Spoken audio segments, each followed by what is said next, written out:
Hello, my dear friends. Welcome to the world of education. And yes, again, we are going to start with a chapter called as Planned Growth and Development. आज जो हम लोग topic पढ़ेंगे वो थोड़ा सा mathematics से भी रिलेटेड है यहाँ पे. उसके पहले आपको जो है वो दो छोटी छोटी बातें बता दूं. The very first is growth. Now, growth is defined as what? It is permanent and irreversible increase in a biomass or a dry weight of a cell, tissue, organ or organism. Right, my dear? हमने यही पढ़ा था, right? So, growth can be, growth is basically, it is irreversible and it is permanent, right? But growth rate is something different with respect to growth. ठीक है? So, what do you mean by growth rate? It is increased growth per unit time. So growth क्या होगा? Growth is permanent and irreversible increase बोलू या change बोलू in a cell, organ or organism. लेकिन change किस चीज में? Basically biomass और dry weight की बात चलती है. Now what is dry weight or biomass? Weight of a body removing all the water present in a body. That is what is basically a growth. Now what is growth rate? जैसे मैंने आपको बताया, it's a increased growth per unit time, and that is what is something called as growth rate. Now growth rate को अगर आप देखो तो इसको हम लोग एक्सप्रेस कर सकते हैं मैथमेटिकली भी. We all know that there is a division of a cell and there will be a growth. There will be expansion of the cell and there will be a growth. Basically दोनों तरीके से growth होता है. फिलहाल हम यहां पर जो पढ़ रहे हैं वो एक डिफरेंट पैटर्न होगा. So growth rate shows a what? Growth rate shows an increase that may be described in two forms. The very first is what? Arithmetic growth. Now what happens in arithmetic growth, my dear? Now if there is a mitotic division occurring, now what is mitotic division?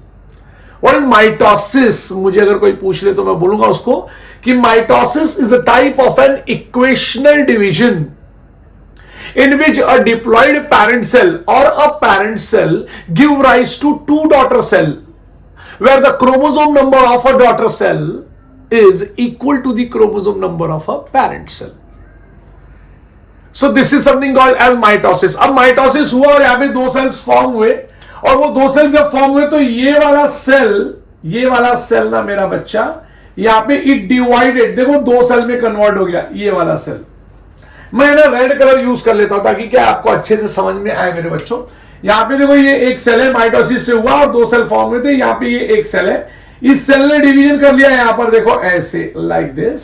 लेकिन ये वाला जो cell है ना मेरा बच्चा, it did not divided, ये divide नहीं हुआ मेरे बच्चे. तो इसने क्या कर लिया? इसने अपने आप को कर लिया differentiate. It got matured, it understood its role. So यहां पर वो डिवाइड नहीं कर रहा और वो एक नॉर्मल सेल बन गया.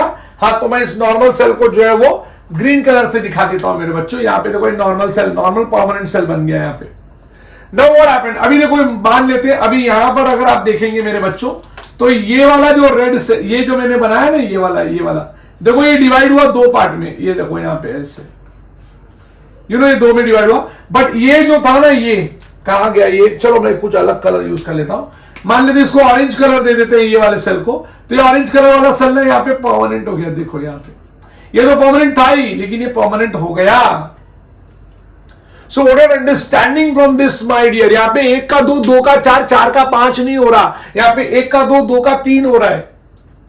So every time the one cell divides and it gets differentiated and it gets converted into a permanent cell. That is what is something called as arithmetic growth rate.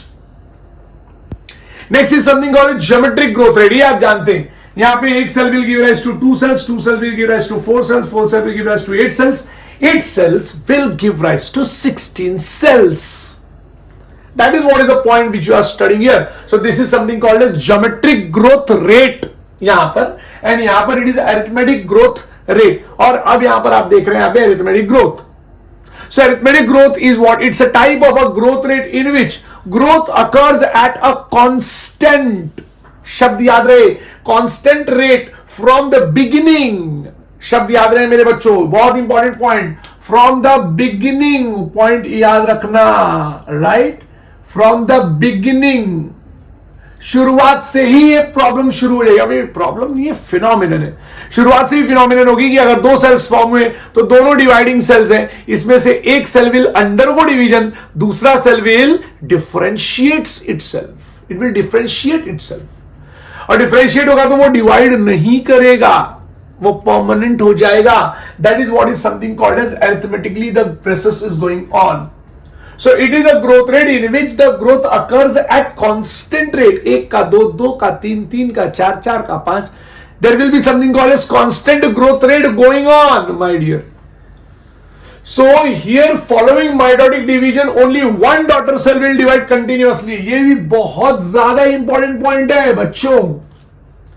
एक ही daughter cell will divide continuously, यहां पर एक ही daughter cell will divide continuously, and the another cell will undergo differentiation and becomes what? Matured.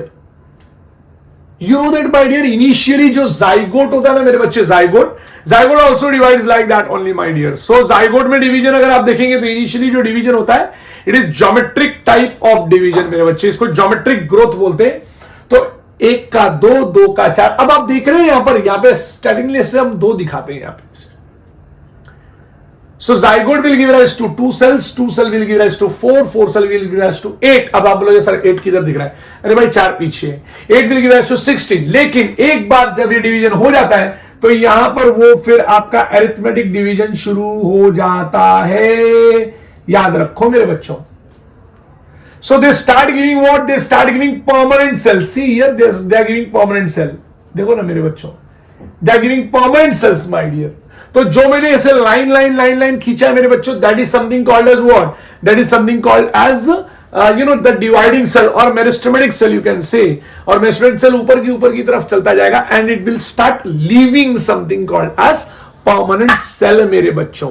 ये point आप याद रखना, ठीक है? सो इट्स वेरी इंपॉर्टेंट, आपको ये बात समझनी होगी कि in arithmetic growth following mitotic division only one daughter cell continues to divide my dear and the other differentiates and matures. The simplest expression of arithmetic growth is what? Simplified by root elongation या root elongating at constant rate। ये मैंने यहाँ पे ये यहाँ पर जो हमने दिखाया यहाँ पे स्टार्टिंग में आपको ज्योमेट्रिक मिलेगा, उसके बाद आपका जो ग्रोथ है वो बेसिकली अरिथमेटिक ग्रोथ हो जाता है। अब अगर आपने इसका ग्राफ प्लॉट किया मेरे बच्चों, so on plotting the length of the what? Organ against time. मेरी बात ध्यान से सुनना, मैं क्या बोल रहा हूं। Plotting the length of organ against time अगर आपने किया यहां पे तो आपको क्या मिलेगा मेरे बच्चों? आपको मिलेगा समथिंग कॉल्ड एज व्हाट? चलो थोड़ा ग्राफ बना के देखते हैं इसके ऊपर। Okay my dear, now the graph which you are going to see my dear here is something called as constant linear growth. You are going to see मेरे बच्चों। सो आप देखने वाले हो कांस्टेंट लीनियर ग्रोथ। अभी constant linear growth आपको मिलने वाला कहां पर है? आपको मिलेगा ये अरिथमेटिक ग्रोथ में मेरे बच्चों, राइट? सो कांस्टेंट लीनियर ग्रोथ आपको कहां मिलने वाला है? अरिथमेटिक ग्रोथ में। Now what happens in arithmetic growth? मैंने आपको पहले भी बता दिया है कि अगर कोई माइटोटिक सेल है, it will divide, it will give rise to two cells and yes, उसमें से एक सेल क्या कर जाएगा? एक cell will undergo differentiation and it will not divide, it will become permanent. लेकिन दूसरा सेल क्या करेगा? दूसरा सेल विल डिवाइड, मतलब एक सेल से होगा दो सेल और दो सेल से क्या होगा? 4 सेल होगा? नहीं, दो सेल से हो जाएगा 3 cell. So in arithmetic growth what happens? जैसे मैंने आपको बताया था कि one daughter cell, I mean after mitotic division, one daughter cell will undergo differentiation and another daughter cell will undergo something called as division, right? तो जब आप इस तरीके से करते हो तो आपको क्या दिखता है यहाँ पे? ये आपको यहाँ पे रूट इलोंगेशन के लिए एक बहुत अच्छा एग्जाम्पल दिखता है। तो हमने रूट इलोंगेशन का ही एग्जाम्पल ले लेना है। Now how does the root elongation takes place? Initially उसके टिप पे there is the presence of a cells, right? And that cells are what? They are meristematic cells मेरे बच्चों, right? And then they will start dividing। और जब वो divide करना चालू करेंगे तो ऊपर के सेल डिवाइड होते जाएंगे and they will start releasing permanent cells towards downward। तो मतलब क्या होगा? वो सेल्स फॉर्म होता चला जाएगा और रूट एक बड़ा सा फॉर्म हो जाएगा। लेकिन इस चक्कर में अगर क्या आप इसको मैथमेटिकली एक्सप्रेस कर सकते हैं? Right? So yes, we can explain and we can express it in mathematical form also। कैसे? यहां पर आपको वो जो रूट इलोंगेट हुआ है उसका मैं एग्जांपल लेने जा रहा हूं। यहां पर आपका L of a t will always be equal to L of a 0 plus R into t. Now what is this L of a t? मेरे बच्चों L of a t is nothing but length at time t. एक given time पे आपका एक proper length होगा, तो एक given time पे आपका एक प्रॉपर लेंथ माने उस रूट का लेंथ होगा, उस रूट का लेंथ होगा कैसे? So it is L of 0, that is length at time 0। अब आप बोलोगे sir length at time 0, time 0 पे भी एक लेंथ होगा? हाँ ना मेरे बच्चों, क्योंकि आपका मैटर ही स्टार्ट हुआ है जाइगोट से, तो इट वॉज नेवर अ 0 मेरे बच्चों। So at a time 0 also there will be a length. This is the magic of this graph मेरे बच्चों। It has not to start from 0 से स्टार्ट नहीं होगा मेरे बच्चों, 0 पे स्टार्ट होगा भी, अगर हुआ है तो उसके बाद एक प्रॉपर लेंथ होगी इतनी बड़ी। This is length which we are seeing here, और फिर यहां से ये ग्राफ ऊपर की तरफ जा रहा है मेरे बच्चों। सो सेल का तो लेंथ होगा, जाइगोट का एक लेंथ तो होगा, वो लेंथ से शुरू होगा डिवीजन ना मेरे बच्चों। That is what is a point. और हाँ, उसके बाद तुम्हारा आता है R. So R is nothing but what, it's a growth rate, that is elongation per unit time my dear. अब इलोंगेशन किसका? Elongation of the organ. Elongation of the क्या मेरे बच्चे? इलोंगेशन ऑफ द ऑर्गन मेरे बच्चों। चलो let us now see that what happens in geometrical growth. Basically geometrical growth में most of the systems मैं आपको बताऊं, the initial growth is always slow मेरे बच्चों। इसको बोलते हैं लैग फेज। ऐसे जगह पे क्या हो जाता है यहां पे अब वो लैग फेज है क्योंकि वहां पर बहुत ज्यादा फूड, न्यूट्रिएंट सब कुछ है, लेकिन initially the cell will start having that nutrient ना, उस समय it will not undergo division मेरे बच्चों। But after some time what will happen, they will start dividing because they have large amount of food, and then they will show something called an exponential phase. So the growth will be exponential rate पे होगा यहाँ पे।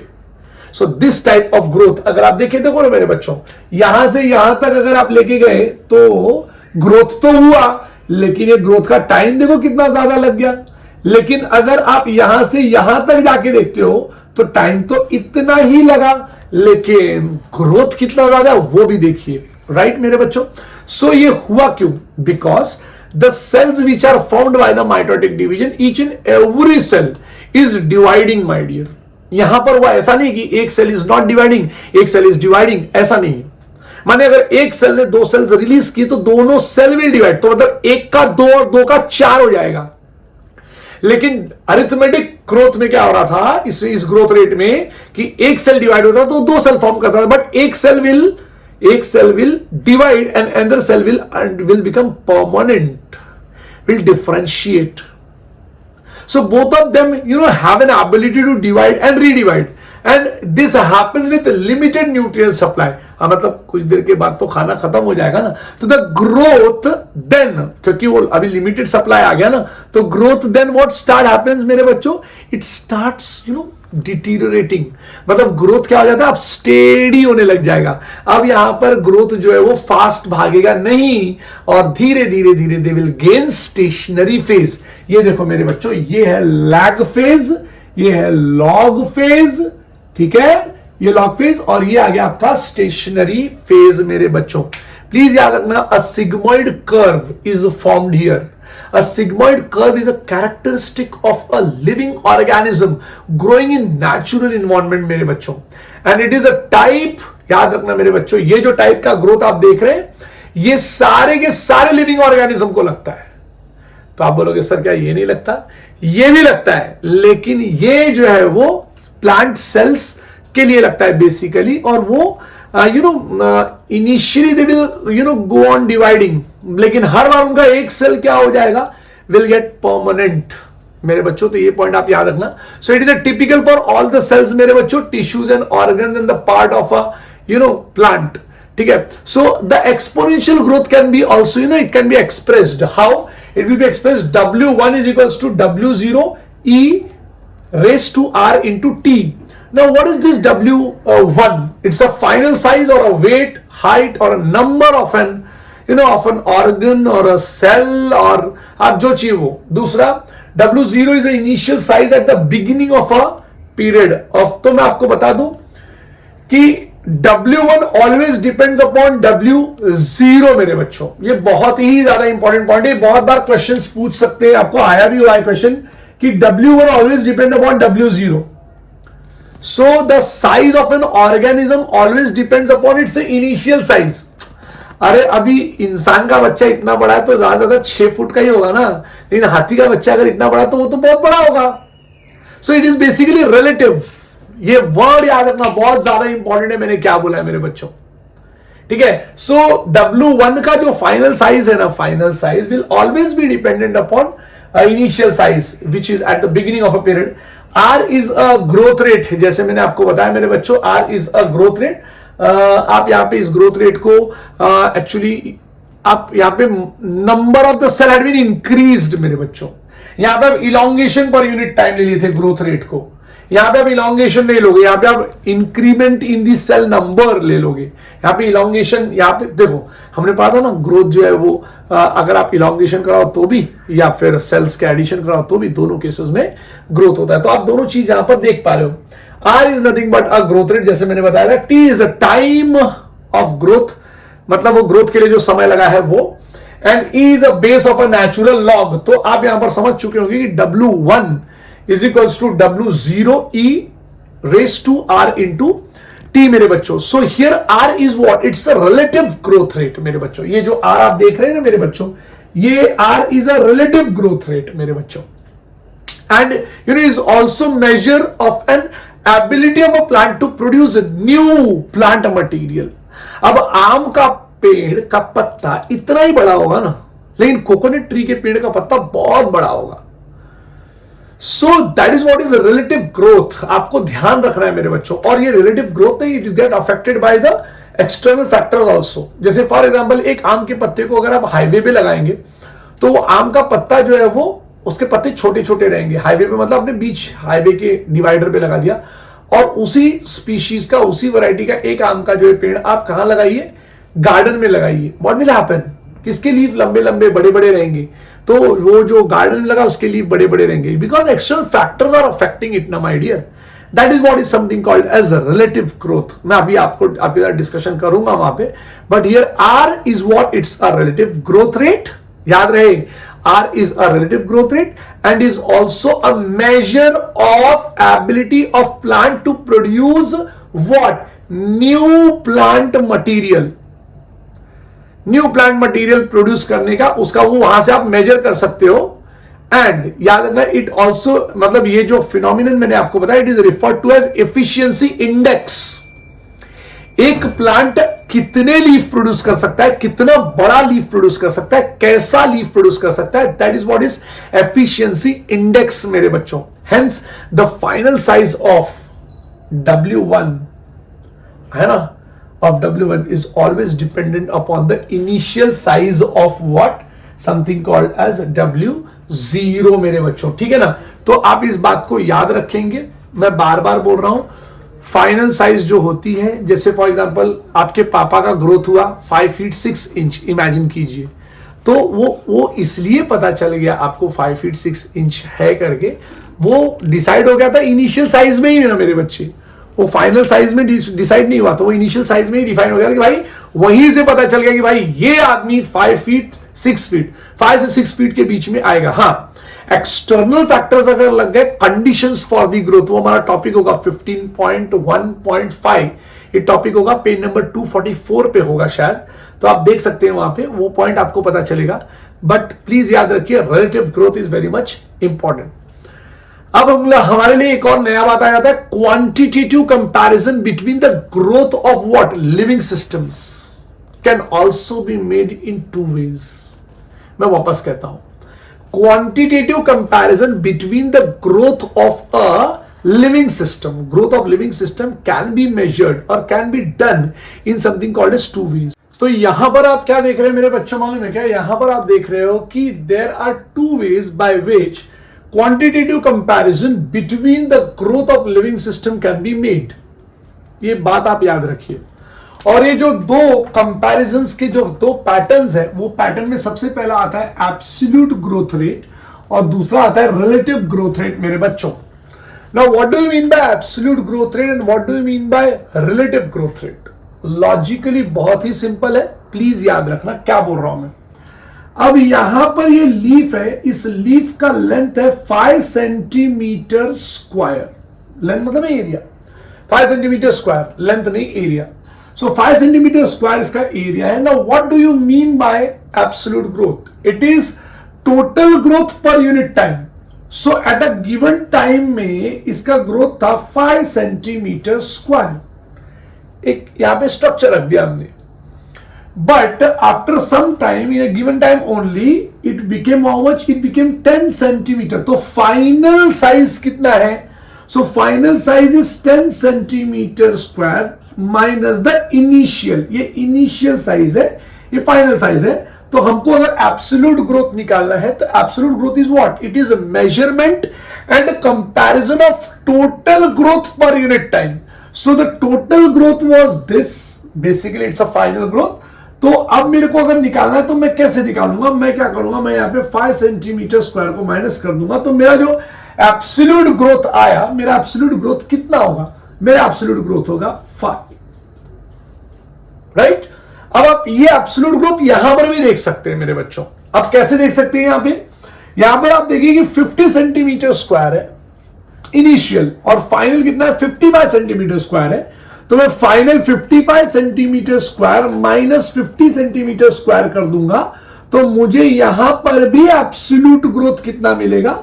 5 ही मिलेगा मुझे। ये बहुत important fact है मेरे बच्चों, जरा ध्यान दो। तो इस तरह क्वेश्चन आता है कि एब्सोल्यूट ग्रोथ अगर आपको निकालना तो आप कैसे निकालेंगे? एब्सोल्यूट ग्रोथ उसके अंदर के ही फिनोमिनन से निकाला जाता है। यहां पर आप बाहर किसी और से कंपैरिजन नहीं करोगे, राइट? मेरी बात को ध्यान से सुनना। What I am telling is it's very important. So it's a total growth per unit time. माने अगर मेरा फाइनल कितना है? मेरा फाइनल है 10 सेंटीमीटर स्क्वायर टोटल। अब यहां पे जो हुआ है यहां पे, ठीक है ना? सो दिस ग्रोथ रेट में 10 सेंटीमीटर स्क्वायर मेरा जो फाइनल है। तो मुझे अगर निकालना तो मैं क्या करूं? मैं 10 centimetre square minus 5 centimetre square कर दूंगा, मेरा आंसर आ जाएगा 5। सो मेरे को ये आंसर यहां पर मिल गया, राइट? लेकिन what do you mean by something called as relative growth rate? हाँ, अब आपने यहां पर देखा तो आपको पता चला कि भाई एब्सोल्यूट ग्रोथ रेट तो दोनों में सेम आ रहा है, राइट? हाँ या ना? लेकिन रिलेटिव ग्रोथ रेट ऐसा नहीं है। You know it is what? The growth of a given system पर unit time expressed on a common basis. Now it's very different, expressed on a common basis, and the very good example for this is per unit initial parameter मुझे लेना है। तो मैंने क्या किया कि मैंने इसका एक फॉर्मूला बनाया है। Relative growth rate is always equal to growth per unit time upon initial size. अब ग्रोथ पर यूनिट टाइम कितना है? Growth per unit time is nothing but this only ना मेरे बच्चे। ग्रोथ पर यूनिट टाइम मतलब absolute growth. तो relative growth में कैसे निकालूंगा? रिलेटिव ग्रोथ में निकालूंगा, it is nothing but relative growth rate is nothing but what? It is growth per unit time. एक गिवन टाइम में जो भी ग्रोथ हुआ है आपका वो upon the initial size, upon the what? Initial size. चलो हम इसको भी सॉल्व करके देखते हैं मेरे बच्चों। मैं जरा यहां पे करता हूं, मैं जरा इस जगह का पार्ट यूज करूंगा। ओके, सो देखते हैं रिलेटिव ग्रोथ दोनों का कैसे निकलेगा, ठीक है? सो रिलेटिव ग्रोथ कैसे निकालूंगा मैं यहां पे? रिलेटिव ग्रोथ रेट आरजीआर लिख देता हूं यहां पे ऐसे में। सो आरजीआर ऑफ A1 लिखूंगा मेरे बच्चों में, आरजीआर ऑफ A1 या A डैश कर देता हूं, A1 नहीं तो A डैश लीफ निकालने वाला हूं। तो अब आप मुझे बताओ ग्रोथ पर यूनिट टाइम कितना था? वही जो एब्सोल्यूट ग्रोथ होता है उसको हम बोलते हैं ग्रोथ पर यूनिट टाइम। सो ये आ गया 5 अपॉन इनिशियल साइज। मेरे बच्चों इनिशियल साइज कितना था? इनिशियल साइज मेरा था 5, देखो यहां पर है, तो मैंने 5 रख दिया। तो मुझे और हाँ इंटू 100, क्योंकि मैं रेट निकालूंगा तो मुझे परसेंटेज मिल जाएगा। मेरा परसेंटेज होगा यहां पे 5 कैंसिल करूंगा, आंसर आएगा 100% की बढ़ोतरी हुई है मेरे बच्चों इस लीफ में। अगर आप रिलेटिव ग्रोथ निकालेंगे तो आप देखेंगे कि ये 5 सेंटीमीटर से ये 10 सेंटीमीटर हुआ है। 100% का ग्रोथ हुआ है in a given time line, in a given time period. मैंने ये जो डिस्कशन किया, ये डिस्कशन में रिलेटिव ग्रोथ रेट का कर रहा हूं, ठीक है? लेकिन अगर आप इसका रिलेटिव ग्रोथ रेट निकालेंगे तो आपको डिफरेंट मिलेगा। जरा ध्यान दीजिएगा प्लीज, बहुत ज्यादा इंपॉर्टेंट है यहां पे। नाउ यहां पे अगर रिलेटिव ग्रोथ रेट निकालना है तो RGR relative growth rate is equal to growth per unit time. अब आप ही देखिए मेरे बच्चों, 50 से 55 हुआ ना इन अ गिवन टाइम। देखिए व्हाट इज, अगर मेरे को पूछे कोई लेमैन, एकदम नया बच्चू है, मुझे उसको समझाना है, what do you mean by absolute growth rate, मैं बोलूंगा growth per unit time initial से लेके फाइनल तक जाने में एक गिवन टाइम में जो ग्रोथ हुआ उसको हम एब्सोल्यूट ग्रोथ बोलते हैं। फॉर एग्जाम्पल, जब आप पैदा हुए तो मान लीजिए आप 60 सेंटीमीटर के थे, आपको मैं एब्सोल्यूट ग्रोथ निकाल रहा हूं, और आज आप 200 सेंटीमीटर के हैं मान लेते हैं। So what will be your absolute growth? Very simple, 200 centimetre minus 60 centimetre, तो मुझे आंसर आएगा 140 सेंटीमीटर। रखना है तो आप रख सकते हैं सब सेंटीमीटर स्क्वायर, हम सेंटीमीटर स्क्वायर रखते हैं, साइज में बात करते हैं। चलो, तो 140 सेंटीमीटर स्क्वायर का मेरे को क्या मिला? एब्सोल्यूट ग्रोथ है मेरा ये। This is my absolute growth, याद रखना मेरे बच्चे, बहुत इंपॉर्टेंट है, राइट? अब रिलेटिव ग्रोथ निकालना है मुझे, तो पहले ये लीफ का निकाल के दिखा देता हूं।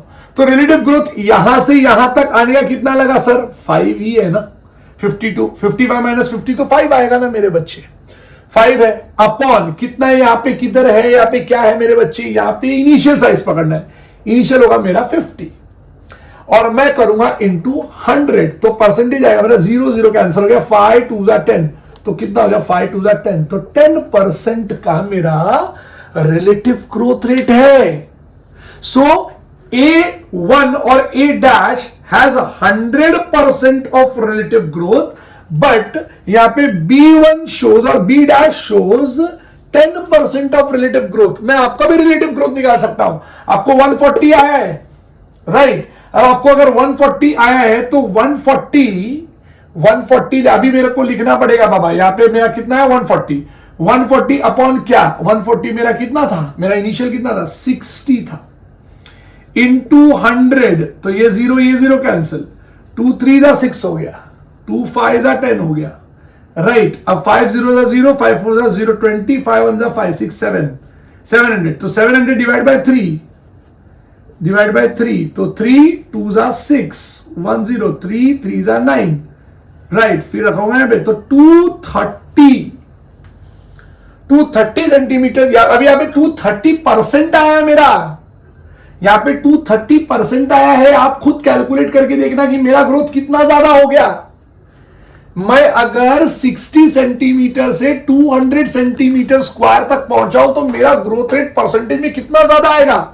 That is what is something called as relative growth. मेरे बच्चों, आपके लिए ये वाला जो एग्जांपल है प्लीज ध्यान दीजिएगा, बहुत इंपॉर्टेंट है। एब्सोल्यूट ग्रोथ में दोनों का आंसर आया सेम। क्यों सेम आया? Because absolute growth is what? Absolute growth is a type of a growth which occurs with respect to total growth occurring with respect to unit time, और total growth per unit time, और it is a measurement and comparison of total growth per unit time मेरे बच्चों। सो आपने यहां पर देखा तो भी आपका 5 आया, आपने यहां पर देखा तो भी आपका 5 आया, क्योंकि इसका तरीका ही ऐसा है। फाइनल जो मेरा जो लेंथ या साइज आया है माइनस इनिशियल लेंथ या साइज कर दूंगा मैं, मेरे को आंसर मिल जाएगा 5। वो 5 centimetre square, that is my something called absolute growth. वो दोनों के लिए सेम हो गया, लेकिन वही एब्सोल्यूट ग्रोथ क्या हो जाता है? डिफरेंट। अभी एब्सोल्यूट ग्रोथ छोड़ दो, अब रिलेटिव ग्रोथ पे आओ। रिलेटिव ग्रोथ क्या होता है? It is nothing but a growth per unit time upon initial size into 100। अब मैंने आपका भी ग्रोथ निकाल के दिखाया, आप खुद का अपना एक ग्रोथ निकाल के देखना, एक लेंथ का एक एडजस्टमेंट करके देखना। तो यहां पे जो ग्रोथ हुआ दैट इज 100% ग्रोथ रेट हुआ है यहां पे। ये हमको पता चलता है because of relative growth rate, और यहां पे हमको सिर्फ 10% का ग्रोथ रेट मिला है। That is very much important मेरे बच्चों। Now we are going to talk about something called as what? We are going to talk about something called as condition for growth मेरे बच्चों, ठीक है? Now what do you mean by what are the conditions for growth my dear? चलो ये भी देख लेते हैं, बहुत इंपॉर्टेंट फैक्ट है, इसको भी डिस्कशन कर लेते हैं। आप भी 2-3 लोगों का ऐसा एब्सोल्यूट ग्रोथ और रिलेटिव ग्रोथ निकाल के दिखाना, इट्स वेरी मच इंपॉर्टेंट। हाँ ठीक है ना, एब्सोल्यूट ग्रोथ और रिलेटिव ग्रोथ निकाल के दिखाना मुझे, ठीक है। अच्छा चलो, किसी इंसान का लेंथ, चलो एक और अपन एब्सोल्यूट ग्रोथ और रिलेटिव ग्रोथ निकाल के देखते हैं, ठीक है। ओके, अभी एक पर्सन है या एक ऑर्गेनिज्म है जो इनिशियली 10 सेंटीमीटर का था, ठीक है, 10 सेंटीमीटर स्क्वायर का था, और अब वो 100 सेंटीमीटर स्क्वायर का हो गया, ठीक है, मान लेते हैं ऐसे। ग्रोथ हुआ बहुत जबरदस्त, तो what will be the absolute growth?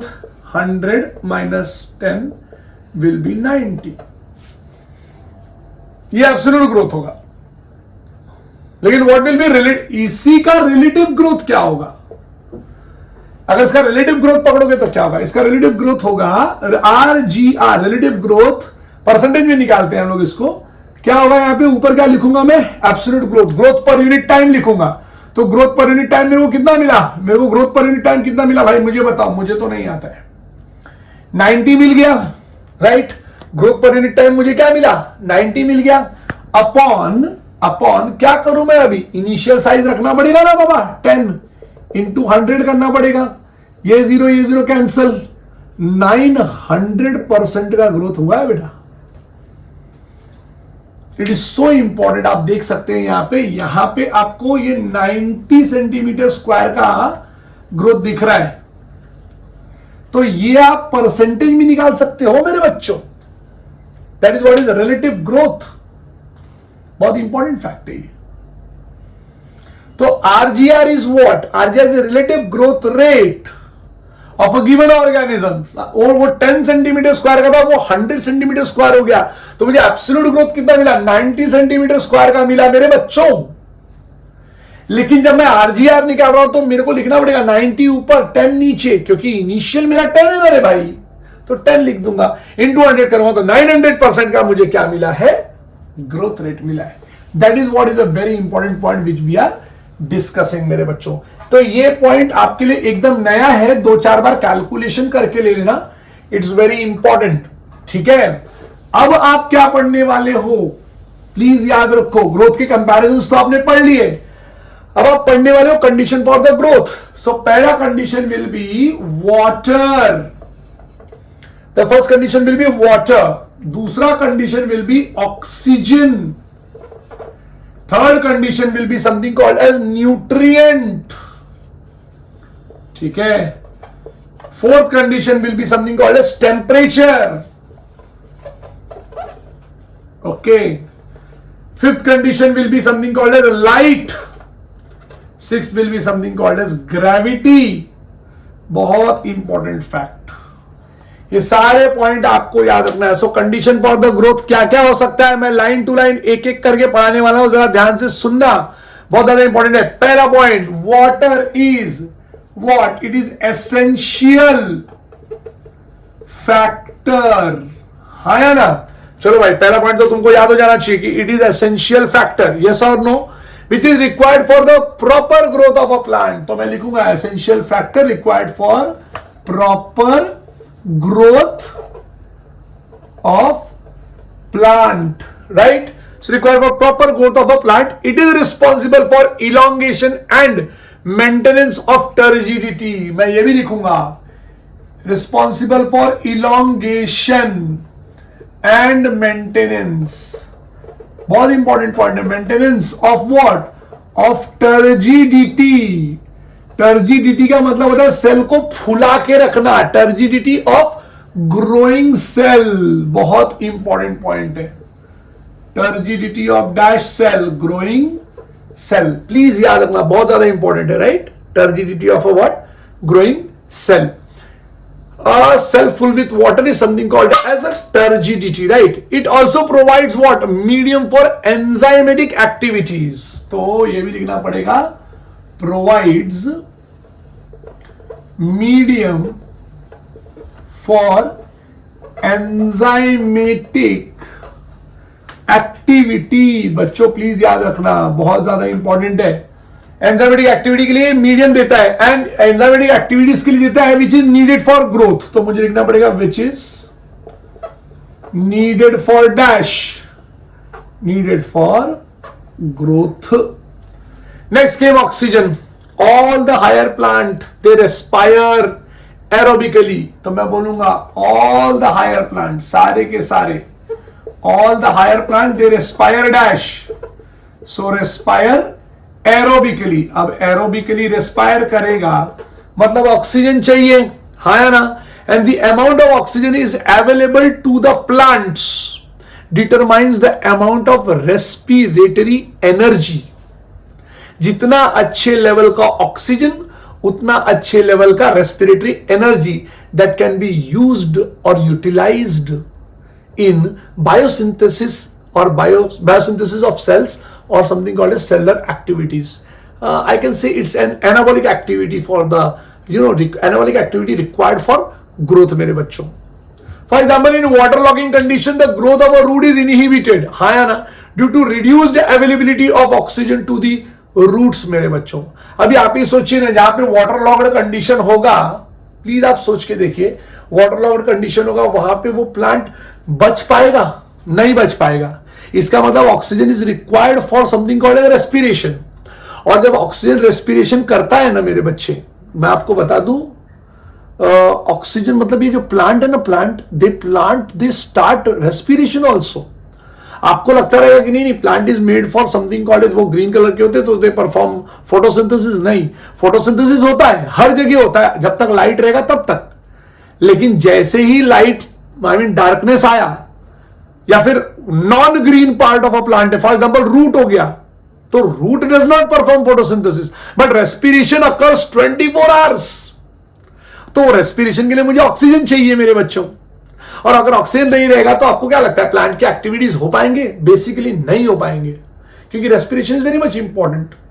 Next came is something called as nutrient. अभी न्यूट्रिएंट में चाहिए हमको माइक्रोन्यूट्रिएंट एंड मैक्रोन्यूट्रिएंट. ये दो टाइप के न्यूट्रिएंट लगते हैं बच्चों यहां पर. Now what do you mean by micronutrient and macronutrient? ये भी बहुत इंपॉर्टेंट पॉइंट है. मैक्रोन्यूट्रिएंट में लिख देता हूं मैं कार्बन एंड ऑक्सीजन, याद रखते हैं. मैक्रोन्यूट्रिएंट में लिख देता हूं कार्बन एंड ऑक्सीजन, माइक्रोन्यूट्रिएंट में लिख देता हूं जिंक, बहुत इंपॉर्टेंट है. दूसरा लिखूंगा आयरन, ठीक है. So zinc and iron, I mean they are the one which are raw material for synthesis of protoplasm. The initial rate of a growth of a seed, tuber, bulb, आप किसको भी ले लो, depend upon the amount of a nutrient contained in it मेरे बच्चों. So more is the amount of nutrient, yes they will show a very vigorous growth. अगर nutrient कम रहेगा तो वो काम कम ही करेंगे और बाद में उनके अंदर डेफिशिएंसी होने लग जाएगी. तो डेफिशिएंसी के ऊपर भी एक प्रॉपर हमारा मॉड्यूल बनेगा. टेम्परेचर की बात करते हैं. आप जानते हैं कि 28 से 28 डिग्री सेल्सियस से लेके 30 डिग्री सेल्सियस तक is a most optimum temperature for the growth of a plant, and any deviation in this range can lead to a detrimental or adverse effect on the plant, my dear. Higher temperature above 45 degree, मैं आपको बताऊं, it hinders the growth due to excessive what? Transpiration. आप भी जानते हैं कि plant के अंदर ट्रांसपिरेशन हो जाएगा अगर 45 डिग्री सेल्सियस के ऊपर गया तो इंक्रीज्ड ट्रांसपिरेशन होगा, और ट्रांसपिरेशन अगर ज्यादा हो गया तो आप जानते हैं वो प्लांट के अंदर वाटर बचेगा नहीं, और अगर वाटर नहीं बचेगा तो बहुत ज्यादा प्रॉब्लम होगी. टेम्परेचर हाई हो जाएगा, डीनेचुरेशन हो जाएगा मेरे बच्चों. Denaturation of what? एंजाइम, बहुत important point. Denaturation of enzyme होगा एंड कोआगुलेशन ऑफ प्रोटोप्लाज्म हो जाएगा. ये प्लीज याद रखना, it is coagulation of protoplasm, that is also very much important. Coagulation of protoplasm takes place. So ये point आपको याद रखना है, ठीक है. Next what comes is light. Light is not essential in early growth of a plant, but growth is sustained only and only because of light, I can say. So light also plays very important role. Light helps in something called as tissue differentiation, my dear. Synthesis of photosynthetic pigments takes place because of the help of a light. तो light बहुत important हो जाता है. हाँ, light भी अपना role play करता है, they can be in the form of quality, quantity and duration, तो तीनों तरीके से they affect. Gravity, it determines the direction of orientation और movement of what, root, stem, branches, leaf and not only that, something called as, ये सारे लोग का एक प्रॉपर तरीका चलता है, एक पैटर्न चलता है. वो पैटर्न अगर नहीं रहा, तो it will lead to a big problem. So gravity plays very important role ना. Gravity leads to something called as formation of roots towards the lower side and shoots towards the what, upper side मेरे बच्चों. So it's very important. So these are the factors, water, oxygen, nutrient, temperature, light, gravity, है ना मेरे बच्चों. अब अगर मैं आपको पूछूं कि what is the expression for arithmetic growth, तो आपको बोलना चाहिए LT is equals to L0 plus ERT. आपको याद होगा मेरे बच्चे. What do you mean by lag phase? तुम मुझे बता सकते हो. It's a initial phase मेरे बच्चों, when the rate of a growth is very very slow. Water, oxygen, लिख देता है, water, oxygen, nutrient, temperature, light, gravity are the very typical structures. They are very typical one who are they are the very typical factors who are affecting something called as a growth of a plant मेरे बच्चों. What is absolute growth? Absolute growth मतलब हमेशा याद रखने का है, it is final minus initial, formula बता रहा हूं, ठीक है. रिलेटिव ग्रोथ के लिए क्या बोलोगे? रिलेटिव ग्रोथ में आपको जो आंसर आया है एब्सोल्यूट ग्रोथ का, right. Growth, relative growth is equals to growth per unit time upon dash. क्या आएगा? डैश. इनिशियल फेज का जो साइज था वो इनटू क्या करोगे? 100, तो आपका परसेंटेज में आंसर आ जाएगा मेरे बच्चों. इसके बाद will be starting with something called as differentiation, redifferentiation and dedifferentiation मेरे बच्चों.